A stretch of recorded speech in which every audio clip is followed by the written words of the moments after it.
Welcome to the Fort Collins Fellows podcast. From Colorado State University to New Belgium Brewery and the hundreds of miles of hiking and biking trails, Fort Collins has earned its well-deserved reputation as one of the top places to live in the United States. Your hosts, Patrick and Chris, were born and raised in Fort Collins. Patrick owns and runs Soukup Real Estate Services, a top-rated real estate brokerage company here in Fort Collins. Chris is the co-owner of the Murphy Whitlock Group, a top-rated residential mortgage broker based out of Fort Collins. Now join the fellas as they uncover the stories, places, and people that make Fort Collins so exceptional. Hold on, my internet is kind of cutting in and out right now. It's just absolutely. You got me? Get Comcast. I recommend Comcast. Oh, sorry. No. All right. Well, no. Today we have got the utility of all utilities in Fort Collins coming on, and Fort Collins Connections. We are very lucky to have such a great municipal utility. And today, the leader, the head, somebody who knows quite a bit about that utility is with us. So thank you, Chad, for joining us today. Thanks, Patrick and Chris. Glad to be here. Appreciate the invitation. Absolutely. Well, why don't you talk to us a little bit about your background, who you are, and where you came from, and how you got to be where you are today? Yeah, I actually have an interesting background. It is not in the telecommunications space. So my background is every type of transportation that you can imagine, from living on super tankers to running basically some rail projects to running the bicycle program in Austin to major highway construction. And I actually moved here to be the city engineer from Austin about 7 years ago. And it was a great job. Connexions started. It was let's just say a very large construction project. And I was asked to come over and kind of help out with that construction project. Started doing it, really enjoyed it. And the executive director at the time, he took off, his contract ended, and I was able to take this space. And I truly believe that as a leader, I shouldn't be the subject matter expert. I think that there's some great leaders out there, but sometimes subject matter experts doesn't necessarily, empower staff that is the subject matter expertise to do what they need to do. There are so many, as a matter of fact, everyone in Connection is much smarter than me in telecommunications, and they're doing their job, right? What I have learned in my career is to really find the right people and the right staff to get in there, understand the true north, set that true north and that strategy, support them and get out of their way. And so, my background has really allowed me to pull up, see the big picture, fall in love with Fort Collins, which I think should be a prerequisite of anyone that works for the local government or any other aspect of Fort Collins, and lead this great utility, into the future. Chad, so tell us a little bit about the progress. And because I lived up in Dry Creek a number of years ago, and now I'm down in Midtown. We got connection at our house. They came out, hooked it up. It is great, and I love it. But I get a lot of we tell people about it. They're like, "Yeah, I don't even know if it's available in my area. I'm not sure. I know they dug a hole in the front of my house a couple of years ago." Yeah, like, where is the city of Fort Collins in terms of the progress that you guys? I mean, I know it's been a big project, and you guys have been working on it for many years. I'm just curious where you guys stand as of summer of 2024. Yeah, we finished our main construction last summer. So about 9 months ago or so, our main construction was done. Now, what's important is that Fort Collins is made up of 40% of people live in what we call multi-dwelling units. And that's apartments, condos, things like that, which is very high because the average city that has a broadband utility, it's 15%. What that means is a number of things. One is we may be in front of that apartment complex, but we may not have property owner permission, and we may not have built out because there's an extra layer of construction to get from the street to the edge of that, apartment that is pretty massive in scope. And we also haven't traditionally had that property owner permission. There's also an extra cost to get to that. So unlike a single family residence, if you live in that, you get permission. We come in usually in about 2 weeks. We put what we call a drop in, connect to the side of your house, and you're good to go. In apartments, it's much different. So that's important to note, is that while we're done with the main build out, we're done with about 40% of all of the apartments or townhomes. That still leaves quite a few people that aren't able to sign up yet. Either we haven't gotten to the construction or we don't have permission from the property owner to get there. But the single family is done, right? The single family's done, right? And there are, I would say, very few that are not able to hook up in town. And when I say that, I'm talking like 0.02%. Okay. For some valid reasons that we're working on. But for the most part, I don't know anyone right now that can't sign up. And if you can't, give me a call, and I will find out and we'll address it. That's cool. They did a great job. I mean, exactly what you said. They came on the side of the house, put a little box here, and then they ran that wire. You can't even see it. It's hidden, and it's right. The only thing I got to worry about is my toddler ripping it out of the wall. But other than that, it's great. Yeah, exactly. And the thing is, we don't want people to even think about their internet, right? It's ridiculous that it even has to be a conversation at a dinner party. It should work like the water that comes out of their tap or the light switch when they switch the light on. And it's sad state of affairs when it's such an issue that because of the incumbents that we exist to begin with, right? And what we hope to solve is that it's not a topic at any conversation. It's just something that works in Fort Collins. That's where are we at with our take rate right now of the city of Fort Collins versus maybe expectations? Because I think we were behind a little bit at the beginning, but when the last city council meeting that I watched, which kind of had a Connexions update, we were ahead on our take rate. But how are we doing today? Yeah, we're at almost 40% take rates in residences. And to keep in mind, when I give take rate, that number is of those that can sign up. Mm-hmm. So I talked about apartments before. If we don't have a proper owner permission, that's not in that 40% because we don't have the ability to get in there. Yeah, that makes sense. Those that can sign up and take rate is kind of a dangerous thing because it's constantly changing. And so we have done this in this industry is talking about take rate. But keep in mind, there's a lot more that we look at for our success besides take rate. Okay, real quick. When you say take rate, and maybe people like having the option and then they're taking the like, hey, we're going to now use connection. That's right. That's right. So if you live in a single family neighborhood, 100% of your neighborhood can sign up if it's all single family residents. Okay. And so at 40%, that would be 40% of your neighborhood is not only has the ability, 100% have the ability, but 40% have taken connection. And it's mind-boggling to me that everyone you talk to this is the best thing ever. And I talked to a number of colleagues that you must have the easiest job in Fort Collins, right? People just are taking it like candy from a baby. And no, that's not the case, right? And so people hate change, Chad. They hate change. I have great friends that are like, man, it's so hard to change. And it's not. Right. But the point is that it is, I would say, the best value that's out there with the most amazing customer service, because it doesn't matter if Chris, your toddler pulls it out or if that rabbit chews it. We're going to answer the phone in Fort Collins at any point of the day. And we're going to get someone out there sometimes within the hour to fix it. Right. Which is amazing. And you just don't get that from our competitors. Or that they're able to do it virtually as well. Because I had one issue, and it Great was point.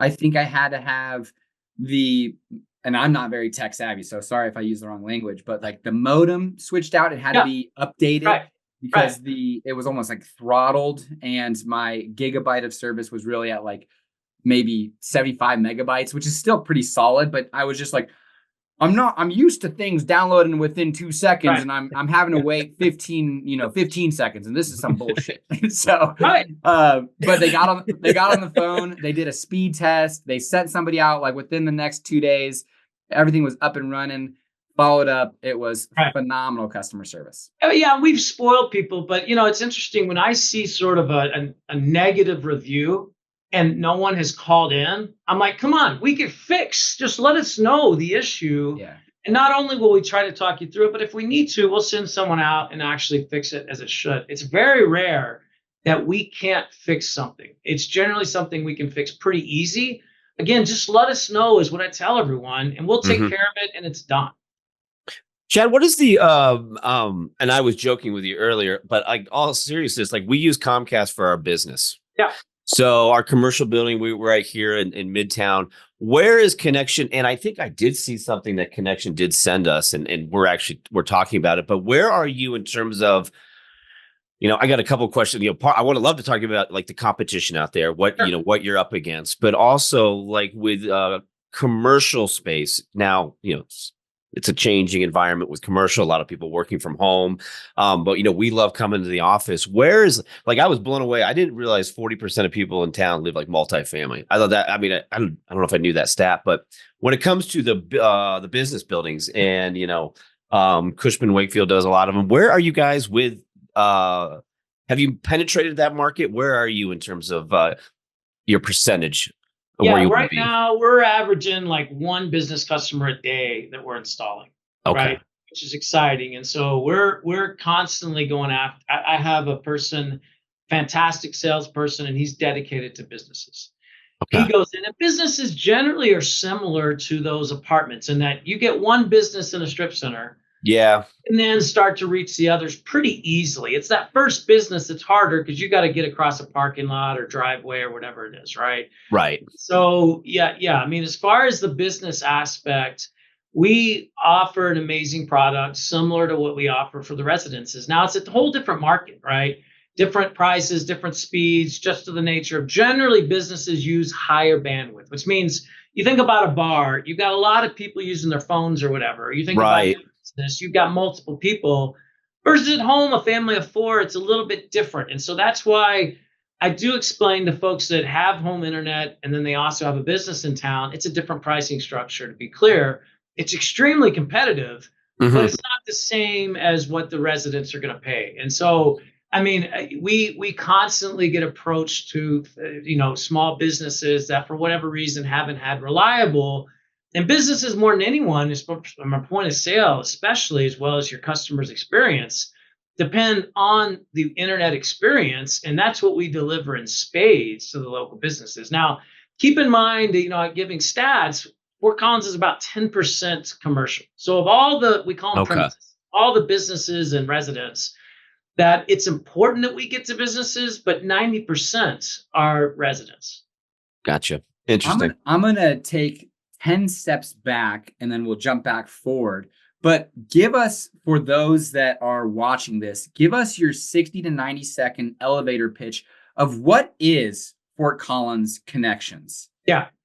So Connection is a broadband that's used with fiber. And what that means is, unlike all of our competition has old infrastructure in the ground, we have completely built a new utility, which means we are able to deliver speeds and reliability that is the best in the entire world. And what I mean by that is we're up to 10 gigs you can sign up for. We're looking at possibly 25 gigs in the future when we need it. We can do that quickly. Not only are we fast, not only are we more reliable than you can possibly deliver with the competition, but the fact that we're local means that someone is picking up, knows exactly what street or corner you're talking about that lives in town versus going through a phone tree that sometimes could take 10 minutes to talk to a live person in another country. And so that's really important because what I tell people is something's going to go wrong one day. I don't care what it is, but you know what? We're going to take care of it. And we're going to do it in the best way that we can, even if that means coming to your house to take care of it. So we're the fastest, most reliable, local, and best customer experience there is in, basically the world. And that's what some people should realize. Chad, to piggyback on that, like, when did this whole process start in Fort Collins? Yeah. Like, was this a vote back in, I don't know, what was voted on by the residents? Give us a little backstory, how Connection kind of. Yeah, that's a great question. So years ago, I think it was 1997, Google Fiber announced, hey, you know what we're going to do? We're going to come out with our first city that we go to. And my analogy that I tell everyone, it was what happened in the 70s when that little coffee shop at Pike's Place Market opened up and they opened the first craft coffee at Starbucks, right? Mm-hmm. When Google did that, cities changed their names to Google. They did polar plunges and Kansas City was announced. Well, Fort Collins kind of looked at that and they thought, you know what? We'd like to have better internet. We didn't win this Google thing. And so they approached the incumbents and they said, hey, our residents would really like a better experience. Well, those incumbents said, we don't have a business plan. Like you're basically not going to have improved internet. And the city said, well, that's not the right answer. So we put, basically, we had to do what they called at the time Senate Bill 152. That existed at a state level. And what it said is cities can't even talk about fiber unless the voters approve it, because all of the incumbents and their lobbyists basically got to the state legislature to try to stop this kind of thing from happening. We voted as a city, and that passed like at 82%, overwhelmingly. We went forward. We were going to do what was called a public-private partnership. Different reasons that fell through, and the city decided we're going to do it on our own. We put a $150 million vote in front of the voters to say, hey, is it okay that we use our light and power as collateral, that we go forward and we establish this new utility? That was in, I can't believe I've forgotten this. That was in. I was going to say, when was that? That's what was in, I think, no, it was 2016. I'm sorry that we first, and then the Google Fiber thing happened. I think that was in 2019. Okay. Or 18 that the voters approved it. I'm sorry, I'm off on my dates. No, you're good. They approved it. Nobody fact checks anything on this podcast, so you're good. Don't worry about it. Okay. We went forward and we started construction in 19. It took about 3 years. Okay. So it's been, again, it hasn't been easy, but the fact that our biggest issue is meeting demand. Interesting. That's incredible. I mean, there's, it's night and day difference. And for those that are listening, my understanding, when you say incumbents, I'm hearing Xfinity, CenturyLink, all the big bad boys, Comcast, who came and knocked on my door and said, I'll get you a 3-year contract if you promise to stay with us, because we know that Connexions is coming down the road. And I was like, no, I know that Connexions is coming down, and this is some BS. I was paying $175 per month for like 25 up and 15 down type deal. And now all of a sudden you can go and get a gig, speed for competitive pricing. But it's because Fort Collins absolutely put their feet to the fire and said, you guys are absolutely monopolizing the industry and forcing your prices down these people's throats, which is insane.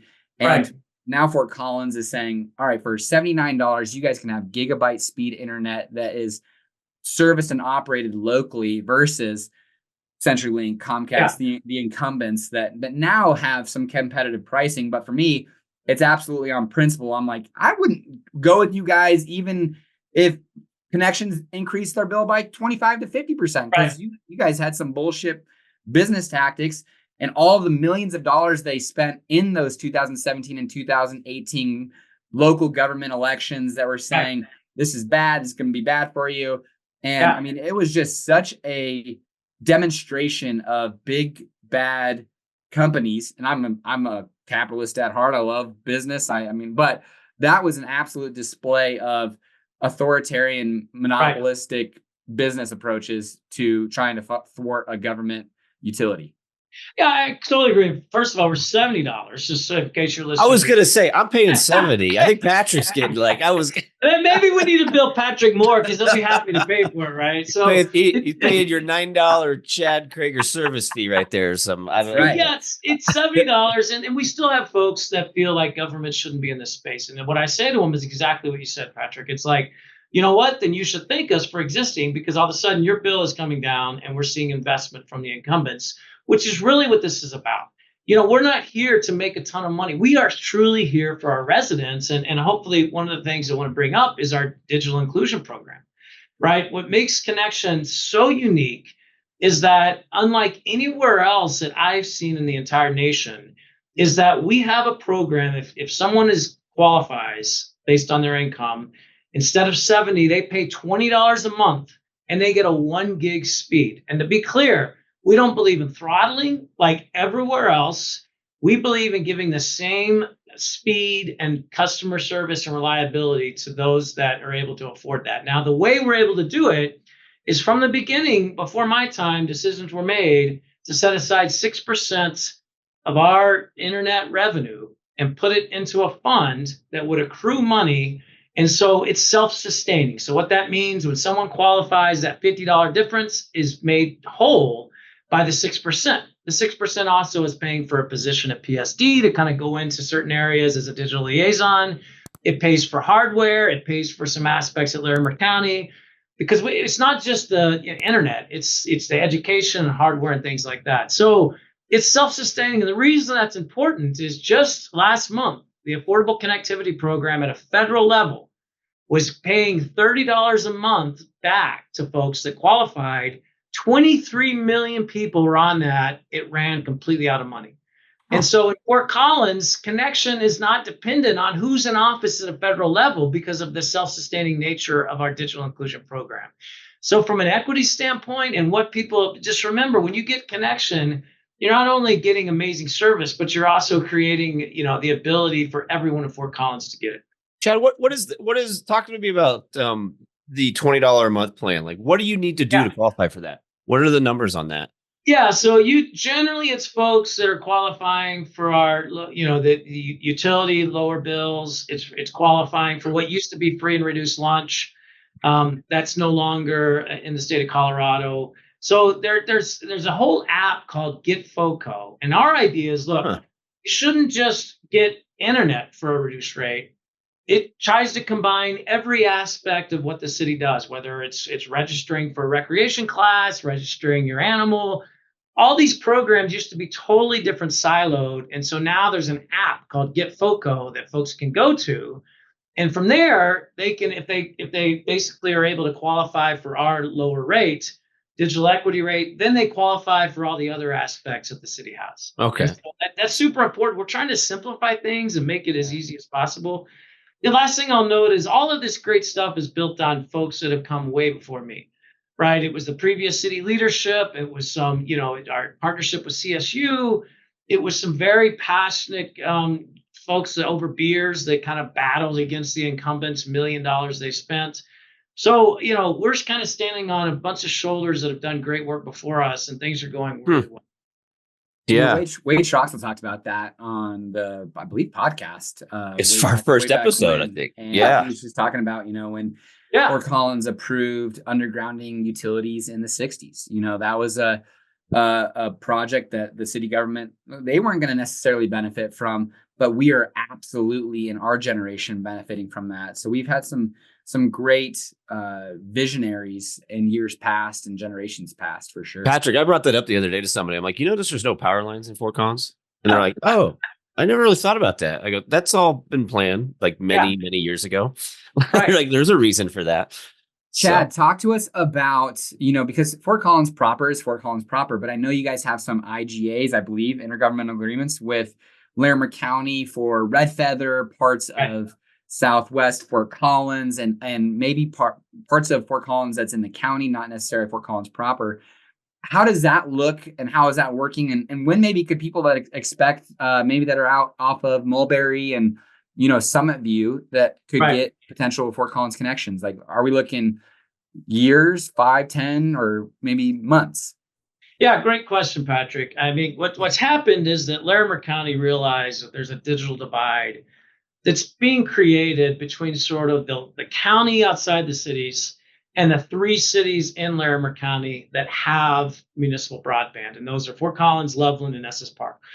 And Larimer County is an amazing partner and wants to collaborate because they recognize that there are regional issues that we need to provide solutions to. And so we've been working with Larimer County, having conversation for years, and some opportunities came up. And those were really for the county to put forward money for us to move into the growth management area, the GMA. And that's sort of what I call the purgatory between the city limits and the rural aspect. And so we've already are starting construction in an area around JJ's Corner at Harmony and Taft. That's under construction right now, hope to be done in 2 or 3 months. In addition, as you mentioned, we have gone after and received 4 grants that take us, the 4 grants are Risk Canyon, up to CSU Mountain Campus, Red Feather, I call it the Mishwaka project. And so that's super important because each one of these grants has a match. That's just how grants work. And the cash match and in-kind match, which means other work that be done, of 25% is done by Larimer County. So this is huge because we don't have the funds right now. We're a startup, things are going well, but we have some massive debt to pay off. The county's funding this, and then we're going to actually install it, oversee the construction, and operate it. and then share our revenue back to the county until we pay back that cash match.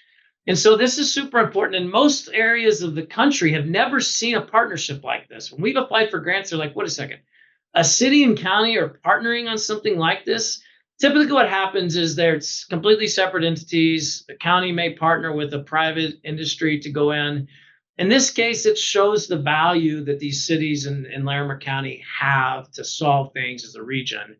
And that's really important because as you go out, to Red Feather, for example, it's not easy to get out there. And most of it will be on power poles because there's no way I'm boring into rock for a lot of reasons, right? So we're partnering with Poudre Valley Regional Electric, and they're a key asset as we put ourselves on poles to go up the canyon. Because if we end up having to go in the ground, one, is it more costly, but there's a very large entity called the Forest Service, and their permitting would just be years if we weren't already attaching to existing poles, if that makes sense. Chad, are you Poudre School District, CSU? Yeah. What is that relationship like? It's been great. I had a lot of partnerships with CSU. As a matter of fact, some folks over at CSU were sort of the beginning of Connection. They recognized the need for this area. Since then, we've had a lot of great conversations with PSD. How do we help them serve their schools? We're paying for a position with PSD, as I mentioned, with our digital inclusion program for the digital liaison. I think what happened and what's special about this area is we realize it's not one entity, but it's all of us working together to really provide solutions. And what I get excited about is I don't want to just put this in the ground so people can have these great podcasts or do Netflix or whatever. What is it going to look like in 10 or 20 years for what we look like as a region? And this is what excites me, whether it's our PSD superintendent or, school president at CSU or the healthcare. What are we doing with all this? And how do we establish sort of an innovation hub to set us way far apart of anyone that's doing anything in this space? That's what excites me. Now that we got the infrastructure in, that's kind of the easy part, although those people with those sprinklers would say the opposite. Now it's time to really do something with this amazing infrastructure, and we got to get to that point. So that's kind of my true north. So are we in Fort Collins High School? Does it have Connection right now? Right now, it has. Actually, we are serving Fort Collins High School as kind of their backup. Okay. PSD has a separate, they call it a ring. So all of their schools are connected separately traditionally. And so we're working with PSD to see what other opportunities are there. As you can imagine, all these schools want redundancy, which means if something goes down, they want a separate backup to make sure that they don't lose internet no matter what. Yeah. Okay. I've got one for you. So there's this this grim reaper that's lurking in the shadows that's just coming for everybody, and they already made their way into the vehicle realm of electric vehicles. But you took. I know where you're going. Where are we at with planning for the old Starlink competition that might be coming up in the near future? Yeah, we bought a cabin up in Red Feather and we're installing it. Now I can tell you that the upfront capital is pretty expensive, as well as the monthly cost isn't cheap.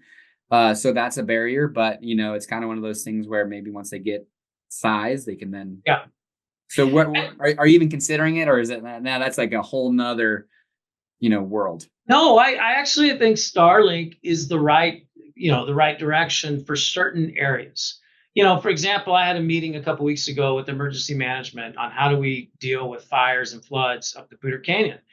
And the reality is, we can certainly put some emergency management cell phone towers up on poles.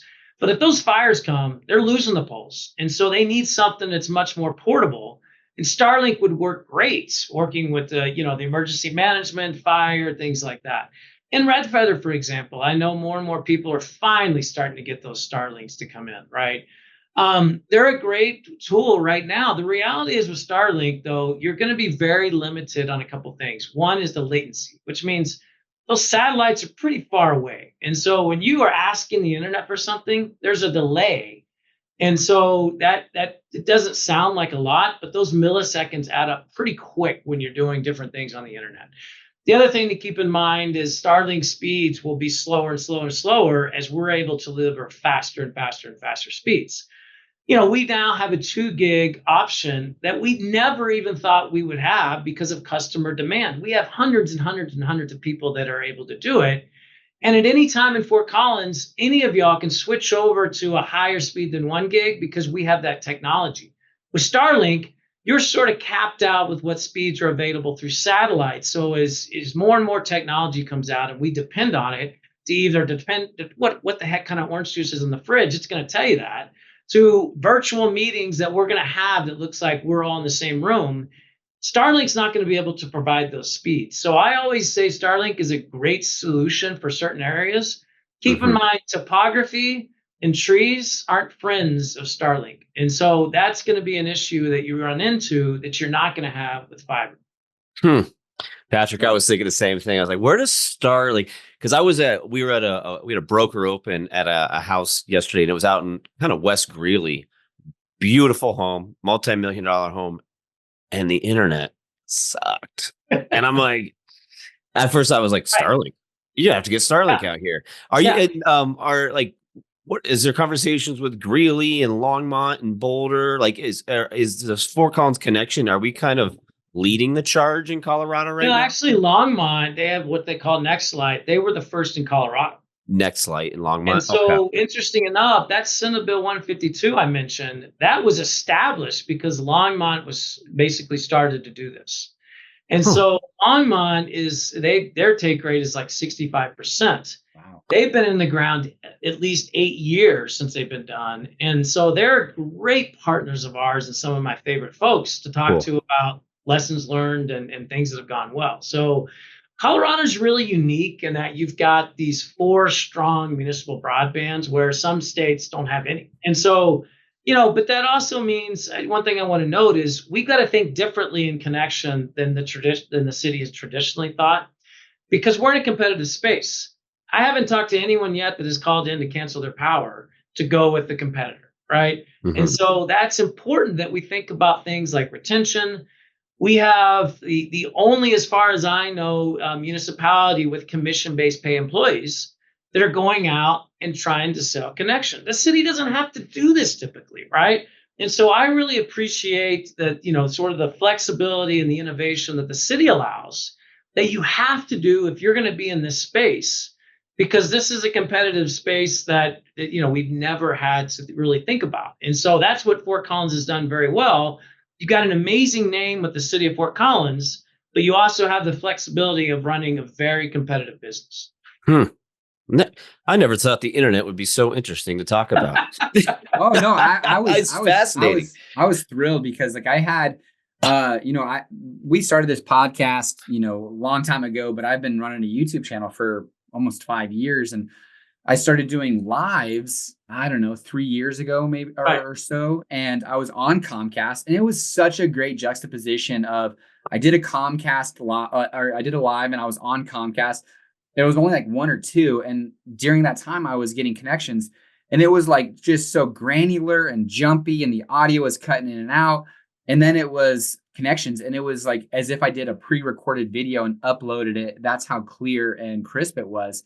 So, I mean, I shout to high heavens whenever anyone's moving here to Northern Colorado. I'm like, well, people who are working remotely, it's a game changer. They have absolute phenomenal internet. Cost is great, and you're supporting locals. So, I mean, there's so many boxes that it's checking that I was thrilled that when Travis suggested to talk to you, I was like, absolutely. What a cool opportunity for people to hear more about one of the kind of differentiating factors that Fort Collins provides. Yeah, and hopefully with that, Patrick, you'll get Chris to switch over to us. So there you go. I've already my home is already with Connection. No, I'm talking about your business, man. Oh, the business. We got to switch. Chris, yeah. Come on. We'll get the business going. I need to, it's funny. It is better. We got they were talking about how fast it is and what they're charging, everything like that. And I was talking to my business partner. I'm like, I think this is a better deal right here. This is faster. And so, no, we got to talk to our building. We're going to get on it for sure. But no, at our house, we absolutely love it. And the guys did a great job installing it. It's phenomenal. One thing that's exciting to us that is just recent is that, as I mentioned before, we've run into where property owners won't let us get on the property. Yeah. And where this really comes into play is in mobile home parks. Property owners are refusing to allow it. Our local representative, Andy Basenecker, who is a Connection customer and very happy with it, he sponsored a bill this last legislative session, which amazingly got all the way through to Polis's signature, that says if we contact a property owner several times and they're non-responsive, we can go in without their permission. And so this is sort of groundbreaking in that national industry is paying attention to this. And candidly, this isn't because of me at all or Andy, but it's because of Connection. And what we established, and it's so fascinating that Representative Basenecker really latched onto this, is that he believes that everyone should have it. So that's a state law that now everyone is impacted because of what Fort Collins decided to do, which is pretty exciting. Mm-hmm. Well, Chad, this is awesome, man. Speaking about exciting, what do you have that on your plate for the next 6 months, 18 months that you're most excited about with Connections moving forward? What's kind of like that gets you going on each morning, team meetings that you get excited about? Yeah, I mean, I probably think 5 year, but if I was to go to 1 year and think, I'm looking at our upgraded Wi-Fi that we're going to have. I mean, one thing that we get a question about, especially from parents, is when can we get parental controls? When can we get the ability to control individual devices? We are very soon going to be rolling out a product to really allow folks to dive into what we call managed Wi-Fi. This is something that we want to do to provide to our customers. One thing about us, it's great. When you invest into Connection, we're putting the money back into the system, right? We're not sending it, to stockholders. And so with that, we're constantly improving our speeds, our redundancy. And so in this case, our product that I'm super excited about is our improved Wi-Fi. The reality is there's always going to be a next technology. And those customers that want it can go to Best Buy right now and spend a bunch of money on the latest stuff. We're going to be just a tiny bit behind that, but offer an amazing product for folks. And so that's what I get excited about. Chad, that's awesome. Well, hey, we can't thank you enough. I mean, I think this has been incredibly educational on learning about, something that we all know about, but don't really know about, right? It's like, hey, I know Connection. Yeah, they're digging up our yard and they're providing internet, but no. So we wrap up every episode as Fort Collins is the microbrew capital of the world, or one of them, you could argue top 5. And as the weather's getting nicer and nicer, do you have a favorite patio that you like to enjoy a cold beverage on? We've had some interesting responses lately, by the way. It's, I'm gonna a little bit of a cop out here. I'm gonna say grabbing my favorite beer, which used to be Après Ski, and I don't know what the heck happened to what's going on with that. From what's it called? They just got bought out by Timoth Beer Works. What's I was like, you say Operation Ski? Après Ski, right? I got you. I know exactly. It's, right there on right there on LeMay. Snowbank. Yeah. Well, it used to be Snowbank. Right. And so they're in this weird figure out, but I would right by Sweetwater. Yeah. Yep. And I'd head up in the dispersed camp and have a beer looking at the mountains. So I'm gonna go a little bit different direction with, there's nothing better than actually being in the mountains, looking at snow-capped Rockies versus being on a patio with other people, which people are great. I love people, but I want to be sort of in the mountains. So that's what I'm going to go with. All right. I like that. It's good. It'll fall into one of those, what they say, like airport beers, or, we'll call this the mountain beer, the snow-capped mountain beer. It makes sense. He's an internet guy. He doesn't want to be around people. This makes complete sense. Leave me alone. Yeah. I can work anywhere and everywhere with my internet. Cool. Well, Chad, I appreciate you jumping on. And honestly, what a cool utility, municipality supported utility that we're lucky enough to have you on and leading the charge. So good luck to you. We absolutely push Connections on anybody and everybody we talk to. And so hopefully it continues to be a very great success for the city of Fort Collins. Cool. Thanks, guys. It's great to meet you. Thanks, Chad. Appreciate it. See you. Bye. Friends of the podcast, thank you so much as always for tuning in. We thank you so much for your support. And just so you know, my amazing co-host Patrick Soukup over there, he is the founder, started Soukup Real Estate. If you ever need any questions about buying or selling or just want a market report on your existing home, reach out to Patrick. His team is absolutely fantastic. born and raised in Fort Collins. His information is right there on the page. Strongly recommend reaching out. And same for you, Chris. As if you guys are looking at buying or refinancing a home here in Northern Colorado, there's nobody better to reach out to than the Murphy Whitlock Group. And Chris Murphy is going to take incredible care of you. So do not hesitate to reach out, ask questions. He is in no rush, no hurry. So give him a chance. And I think he's going to do a great job for you. Thank you for watching.